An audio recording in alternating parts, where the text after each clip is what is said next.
Sige po, tayo po'y magpasimula na, ihanda na po natin ang ating mga puso't isip.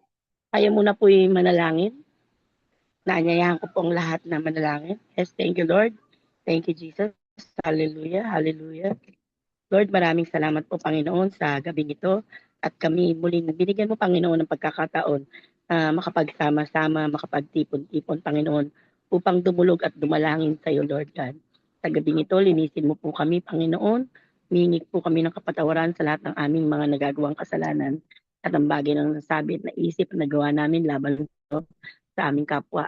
Tulungan mo kami, Panginoon, na maging karapat-dapat kami sa mga salita na maririnig namin sa gabing ito. And I pray, Lord God, na ikaw po, Panginoon, ang siyang magsalita para sa amin. Ikaw po ang magbigay ng revelation sa bawat isa sa amin. Buksan mo po ang aming puso, ang aming isip, ang aming spirito, Lord God, upang ang mga salita na maririnig namin, Panginoon, ay siyang tumimo sa aming puso at isip, Lord God. At ito, Panginoon, bigyan mo po ito ng magandang revelation sa bawat isa sa amin. Thank you, Lord God, sa mga anak mo na patuloy na dumadalo sa gabing ito. And I pray, Lord God, na pagpalain mo po ang bawat isa, Panginoon. Hinihiling po namin ang magandang internet connection, Panginoon. Ano man, Lord, yung pakana o pangdaraya ni Satanas o pang gugulo ni Satanas sa aming gawain ito, Panginoon, ay ito'y winawasak at sinasawatan namin right now. In Jesus' name, in Jesus' name. Lord, ikaw lamang po ang siyang maitaas sa gabing ito. Ikaw lamang po ang siyang mapapurihan at ang pag-ibig mo lamang ang maranasan ng bawat isa. Sa'yo lamang po ang lahat ng kapurihan at pasasalamat. In Jesus' name, amen. Yan po. Sige po, pumunta po tayo sa Luke 13. Luke 13:23 to 29. Sabi po dito, minsan may nagtanong sa kanya, Ginoo, kakaunti po ba ang maliligtas? Sinabi niya sa kanila, pagsikapan ninyong makapasok sa makipot na pintuan. Sinasabi ko sa inyo, marami ang magpupumilit, pumasok, ngunit hindi makakapasok. Kapag ang pinto ay isinara na ng pinuno ng sambahayan, magtitiis kayong nakatayo sa labas at katok ng katok. Sasabihin ninyo, Panginoon, papasukin po ninyo kami. Sasabihin niya sa inyo, hindi ko kayo nakikilala. Sasabihin naman ninyo, kumain po kami at uminom na kasalo ninyo at nagturo pa kayo sa aming mga lansangan. Sasagot naman siya, hindi ko kayo nakikilala. Lumayo kayo sa akin kayong lahat na gumagawa ng kasamaan. Iiyak kayo at mangangalit ang mga ngipin kapag nakita ninyo na nasa kaharian ng Diyos sina Abraham, Isaac at Jacob at ang lahat ng mga propeta habang kayo may pinagtatabuyan. Darating ang mga tao buhat sa silangan at sa kanluran at sa hilaga at sa timog at kakain sa handaan sa kaharian ng Diyos. Amen. Pagpalain po ang salita ng Panginoon. Yun po, balik po tayo sa 1. Sabi po dito, di ba, napakaganda po ng tanong niya. Minsan pong may nagtanong, Ginoo, kakaunti po ba ang magliligtas? Tayo po ba, natatanong po ba natin sa sarili natin na, Lord, kasama po ba ako sa maliligtas? Kasi alam po natin, ang puso natin, lalong alam ng Diyos kung ano po ang laman ng puso natin. Hindi po natin maitatago sa Panginoon kung ano po yung ginagawa natin. Oo, naitatago po natin sa mga kapatiran, sa mga kaibigan, sa mga pastor.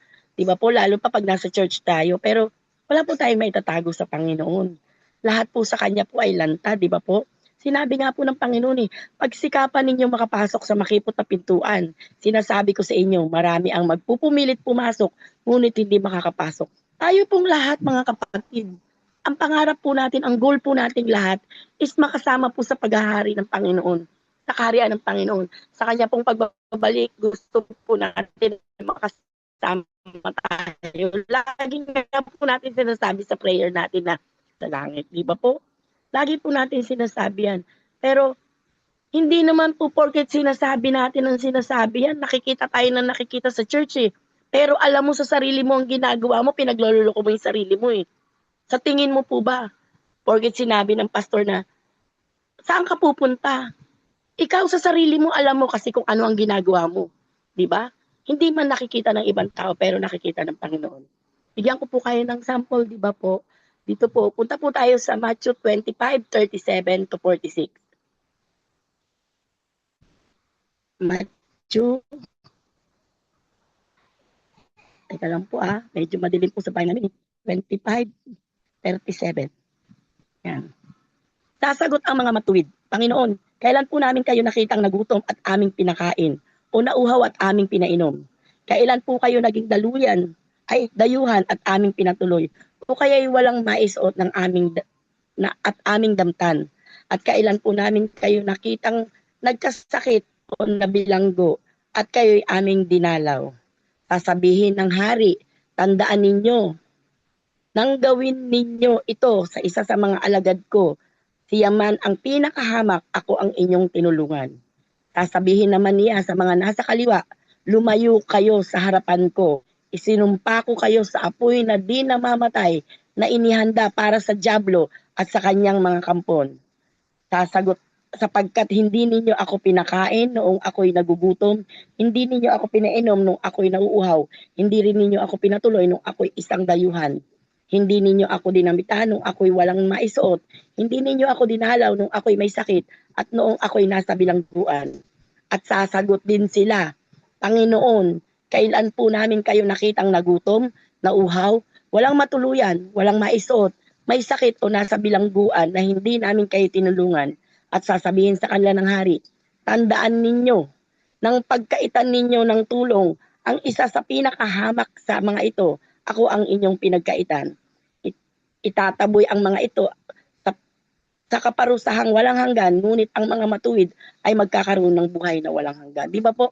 So, ang linaw po, di ba, ng sinabi dito, di ba po, na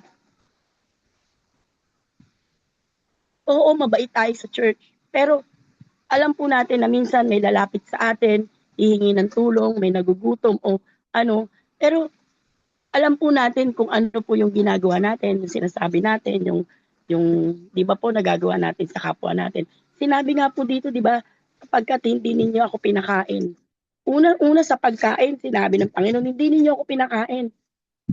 Hindi niyo pinakain yung mga maliliit na gustong kumain, 'di ba? Hindi ninyo ako nung ako'y nagutom, hindi ninyo ako pinainom, 'di ba?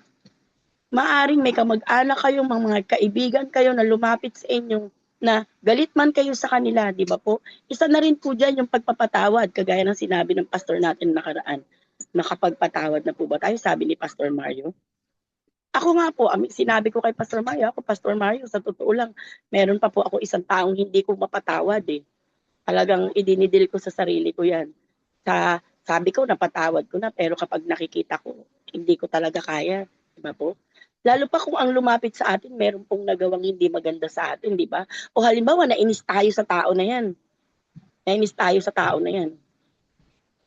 Magagawa po ba natin yung sinasabi ng Panginoon? Hindi ninyo ako pinatuloy nung ako'y isang dayuhan. Hindi niyo ako dinamitan nung ako'y walang maisuot. Hindi ninyo ako dinalaw nung ako'y may sakit at nung ako'y nasa bilangguan. Di ba? Tinanong nila ang Panginoon, kailan po namin kayo nakita? Sinabi ng Panginoon, nang gawin ninyo iyan sa isa sa pinakamaliit. Di ba po? So, kapag kung ano po yung ginagawa natin sa kapwa natin, yun po yung ginagawa natin sa Panginoon. Napakalinaw po na sinabi ng Panginoon dyan, na kung ano po yung ginawa natin sa kapwa natin, lahat po yan, ginawa rin po natin sa Panginoon. Kasi sabi nga po ng Panginoon nung may nagtanong, ano po ba ang pinakamahalagang utos? Sinabi po una, mahalin mo ang iyong Diyos nang higit sa iyong buhay, higit sa iyong puso, di ba? Ang ikalawa, mahalin mo ang iyong kapwa nang higit sa iyong sarili. Tayo po, minsan tanungin po natin yung sarili natin, kaya po ba natin mahalin yung kapwa natin? Nang higit pa po sa sarili natin. Minsan nga may nakita lang po tayo na medyo naasar tayo sa kanila o ano, arte naman ito, di ba? Hindi mo na kaya. Paano po natin nasasabi, I love you Lord? Mga kapatid, paano po natin nasasabi na I love you Lord? Hindi pa po natin nakikita ang Panginoong Hesus. Pero yung nasa tabi po natin, nakaaway natin, hindi natin masabi sa kanyang, I love you sis. Napakalayo po, di ba? Tapos, sabi po din, at sasagot din, at ito pa po, sabi pa po dito, sapagkat hindi ninyo ako pinakain, di ba po, nung ako'y nagutom. Sasagot daw yung mga yung mga nasa kaliwa, di ba? Nung gawin ninyo yan sa isa sa pinakahamak, yun din ang ginawa niyo sa akin. So, marami pong way na hindi po natin nasusunod. Oo po, lagi po tayo sa church. Napakagaling po natin mag-pray, napakagaling po natin mag-share ng salita ng word. Napakagaling po natin. Hindi po tayo uma-absent sa mga online Bible study, sa church, every po na meron pong gawain. Hindi po tayo nawawala. Pero hindi po yun yung tinitingnan ng Panginoon. Hindi po yun yung sukatan ng Panginoon eh. 'Di ba po? Para po tayo makasat sarili po natin. Minsan nagbubulag-bulagan na lang tayo o minsan talaga gusto naman po natin i-deal eh. Kaya lang minsan hindi po natin kayang i-deal. Na meron tayong open, meron tayong galit, 'di ba po? Meron tayong pride, napakadami pong pride sa puso natin na ang hirap-hirap pong iwaksi. Ang hirap-hirap pong hindi po nabibilang 'yun. Sabihin natin na bilangan bilangan o ah, rules ng Panginoon para maligtas ka. 'Di ba po? Takbo po tayo sa Matthew 7:12. Matthew 7:12. Sabi nga po ng Panginoon, 'di ba? Gawin ninyo sa inyong kapwa ang nais ninyong gawin nila sa inyo. Ito ang buod ng kautusan at ng mga isinulat ng propeta. 'Di ba po? Napakahirap pong sumunod, napakahirap pong sundin. Pero sabi nga po natin magpapabago po tayo sa Panginoon. Oo, talaga po. Nung una, hirap na hirap din ako eh. Pero hanggang ngayon, may dinidil pa rin po ako sa sarili ko. Pero sabi ko nga po, kapag nadil ko yun, sabi ko sa nanay ko, pag nadil ko tunay, siguro magiging banal na ako, no? Sabi ko, siguro kukunin na ako ni Lord. Kasi ang hirap po eh. Wala po, wala pong mabuti ang Panginoon lang. Pero dahil po sa Panginoon, kaya po natin gawing lahat yan kung susunod po tayo. Diba po? Ang pagsunod po ang pinakamahirap na ipinapagawa ng Panginoon sa atin. Dahil alam naman po natin sa bawat sarili natin na meron po tayong mga bagay po na hindi po nasusunod. Punta po tayo sa Luke 16:15. Pasensya na po, mabilis po ba? Pasensya na po, mabilis po ako magsalita. Sabi po ng Panginoon. Kaya't sinabi niya sa kanila, nagpapanggap kayong matuwid sa harap ng mga tao, ngunit alam ng Diyos ang nilalaman ng inyong mga puso, sapagkat ang itinuturing na mahalaga ng mga tao ay kasuklam-suklam sa paningin ng Diyos. Di ba po? Sinabi po mismo ng Panginoon yan. Sinabi rin po ng Panginoon na hindi po tayo makakapaglingkod sa dalawang Diyos. Dahil kapupuutan ng isa at hahamakin ng isa. Iibigin ng isa at hahamakin ng isa. Di ba po? Hindi po tayo makakapaglingkod sa kayamanan at sa Diyos. Hindi rin po tayo makakapaglingkod sa sabihin na natin sa talent natin sa Diyos. Kasi minsan yung talent natin nagiging ginudiyos na natin, di ba? Minsan gandang-ganda na tayo sa sarili natin. Minsan feel natin, wow na tayo. Pero natanong mo ba sa sarili mo kung wow ka ba sa paningin ng Diyos? Lagi po natin tatandaan mga kapatid, sa paningin po ng Panginoon, pantay-pantay po ang lahat. Wala pong matangkad, wala pong pandak, wala pong pango, wala pong matangos. Hindi po yan ang tinitingnan ng Diyos. Wala pong negra, wala pong tisay, at higit sa lahat, walang mayaman, walang mahirap. Hubad po tayong dumating sa mundong ito, hubad din po tayong babalik sa Panginoon. Ano man po yung mga kayamanan, yung mga iniingatan natin sa buhay po natin, hindi po natin yan madadala. Diba po? Napakapalad po natin sa napakalaking ospital. Pero grabe yung doktor natin, si Lord. Kasi dito sa JCM talagang mababago ka eh. Mahahasa ka sa mga pagsubok, sa mga trial, sa mga offenses, sa mga kung ano-ano pa na napakahirap. Yung tanong mo, sagot mo eh. Ako, glory to God, napagtagumpayan ko na yung mga tanong ko. Napagtagumpayan ko na yung mga panghihina ko noon. Napagtagumpayan ko na meron na lang akong konti na lang. Kung dati ang sabi ko 20, ngayon 10 na lang ang dinidil ko. Sabi ko nga, Lord, wag mo muna akong kukunin, parang awa mo na. Yung 10% na yan, maaring ikapunta ko pa ng impyerno yan pag dumating ka sa oras na kailangan mo ng kailangan mo nang kunin ang buhay ko tapos nandoon ako sa 10% na hindi ko maidil. Kawawa naman ako. Sayang naman yung paghihirap ko. Sayang naman yung pagpapagal ko. Sayang naman yung pananalangin ko. Kasi kahit 1% o gatuldok na kasalanan, wala pong nakakapasok sa karya ng Panginoon. Di ba po? Sinabi po ng Panginoon natin yan. Punta po tayo sa James 2:10.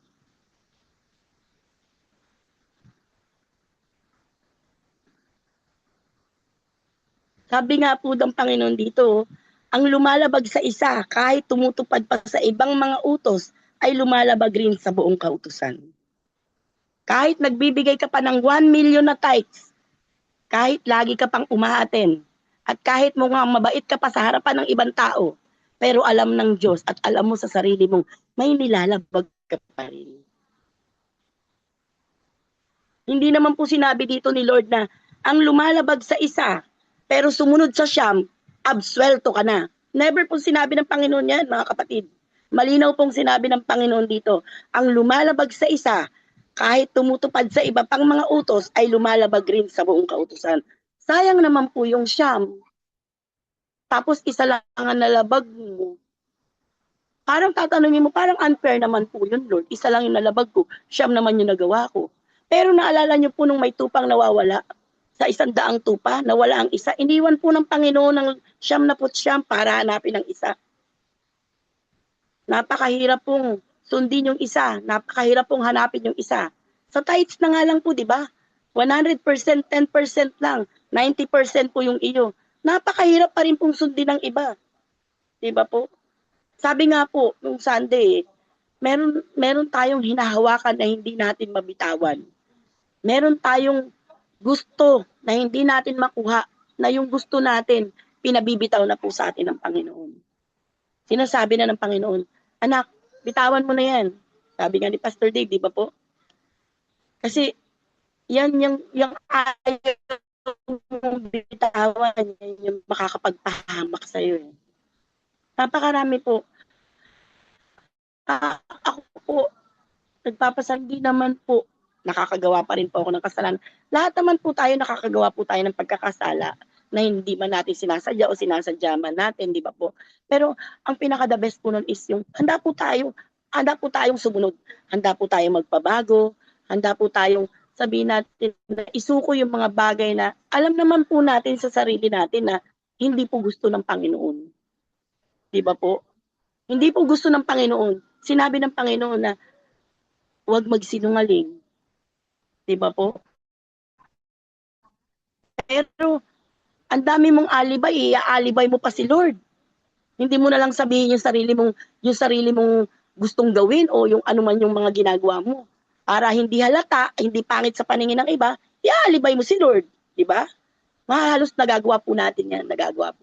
Pero ang Panginoon po, alam niya po yung laman ng puso natin, yung ginagawa natin, kung ano po yung motibo ng puso natin. Sa paningin ng ibang tao, mabuti po yung motibo, pero sa paningin po ng Panginoon, alam niya po kung mabuti o hindi po ang ginagawa natin. Kasi napakarami pong bagay sa mundo na sabihin natin na, sabi nga po may white lies. Sabi nga ni Sir Jimmy noon, wala pong white lies, lahat po yan lies. Pantay-pantay. Kasinungalingan pa rin, di ba po?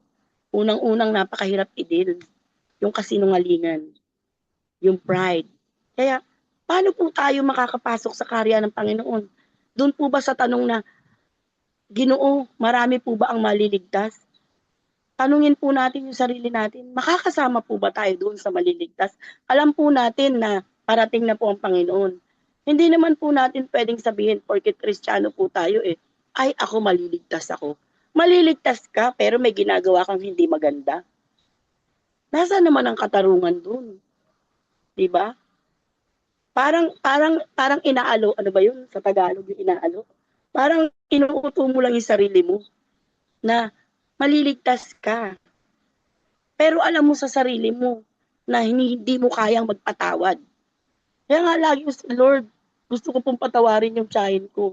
Gusto ko pong magpatawad, gusto ko patawarin. Isa na lang pong hindi ko pa napapatawad, napatawad ko na lahat. Napatawad ko na yung tunay kong ina, napatawad ko na lahat ng asawa ko, napatawad ko na lahat ng kaaway ko. Isa na lang, Lord. Tulungan mo ko, baka itong isa na to ikalaglag ko pa. Yung tiyahin ko na lang, Lord, tulungan mo ko, paano ko patatawarin yung tiyahin ko. Hindi ko kaya. Gusto kong patawarin yung tiyahin ko, hindi ko po kaya. Diba po, ako po, lagi kong pinipag-pray kay Lord, Lord, huwag mo muna akong kukunin, Panginoon. Kasi hindi ko hindi ko pa po sure Kasi alam ko po sa sarili ko, meron pa akong hindi napapatawad Meron pa akong hindi naididil sa puso ko na hindi hanggang ngayon hindi ko pa kayang patawarin yung iisang tao na lang. Di ba po? Punta po tayo sa Matthew 6:33.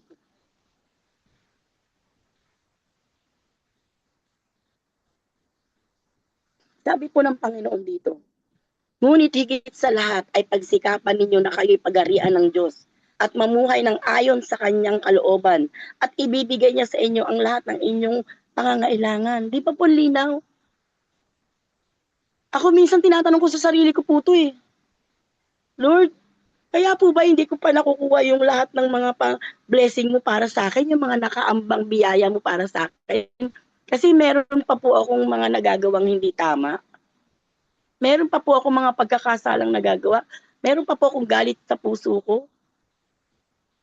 Lagi kong pinagpipray gabi-gabi na, Lord, pwede po bang kumbaga yung parang i-dialysis mo yung puso ko, tanggalin mo lahat ng dugo, tapos palitan mo ng bago, para lahat ng dumi matanggal, para matuto ako magpatawad. Kasi isa na lang Bili mo sa dami ng kaaway ko, hindi lang 300 ang kaaway ko, napatawad ko yung 299, isa na lang Yung isa na lang na yun, hirap na hirap ako Paano ko pag-aharian ng Diyos kung hindi ako namumuhay sa kanyang kalooban? Kalooban ba ng Panginoon na hindi ako magpatawad? Hindi po. Hindi po kalooban ng Panginoon na hindi po tayo magpatawad. Kaya nga po sabi niya rito ngunit higit sa lahat, pagsikapan ninyo na kayo'y pagharian ng Diyos. Papaano? Sabi ko, Lord, papaano po? Alam ko po, nananampalataya ako, nagtitiwala po ako sa iyo, Lord. Ikaw lang ang lakas ko, ikaw lang ang lahat, ikaw lang ang pag-asa ko, ikaw lang, Panginoon. Lord, papaano po?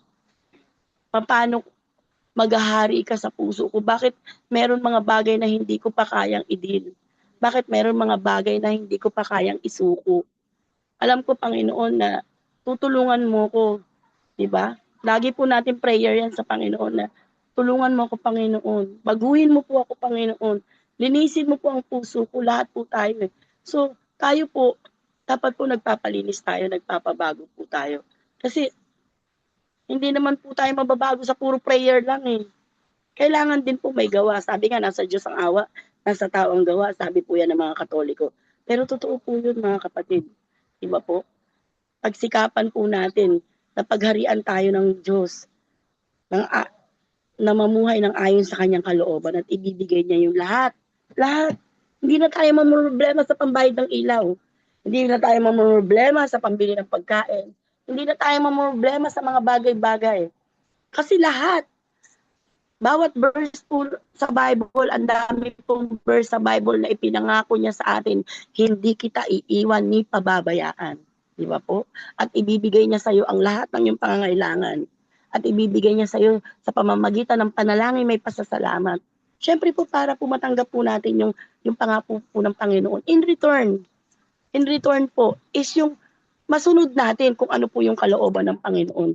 Yung pinagagawa po sa atin ng Panginoon. Kayo po ba kung meron po kayong anak, hingi po ng hingi sa inyo. Tapos inutusan niyo yung anak niyo. Halimbawa po, inutusan ko si Angel. Gawin mo nga yan. Tapos hindi naman niya sinusunod. Di ba may inis ka po? Bibigyan mo pa ba yung anak mo? Bibilan mo pa ba? Ay, hindi kita bibilan ng ganito. Hindi kita bibigyan ng ganyan kasi hindi mo naman ako sinusunod. Ganun din po yun sa paningin ng Diyos. Di ba po? Hindi natin nasusunod yung mga pinagagawa niya sa atin. Hindi po natin nasusunod yung sabihin na natin mga batas o binabasa natin, napapakinggan natin lagi sa mga pastor, nababasa natin sa Bible, hindi po natin nagagawa. Kaya yun po yung nagiging hadlang. Kung bakit yung may mga blessing po na hindi pa po natin nakakamtan. Bakit may mga kapatid po tayo na hanggang ngayon, bakit parang hirap na hirap pa rin? Di ba po? Bakit gano'n? Binigyan ako ng magandang trabaho imbes na gumanda yung buhay ko, bakit parang lalong naghirap ako? 'Di ba po? Bakit gano'n? Naglingkod naman ako kay Lord, eh. Bakit gano'n? Bakit parang mas lumami yung problema ko? Ang makakasagot lang po nun ang Panginoon. Kapag po tayo, nakipag-usap po ng taimtim sa Kanya. Yung po mga binabasa po natin is, sabi nga po natin itimo mo po ito sa aking puso at isip na ito po ay maisapamuhay ko. Di ba po? So, paano po? Haba po tayo may ginagawa na hindi maganda o hindi kaaya-aya o maganda sa paningin ng tao sa paligid natin, ang una pong napupulaan ay ang pagiging Kristiyano po natin, ang Diyos po natin. Pasimba-simba pa, di ba po? Ang sama naman ng ugali.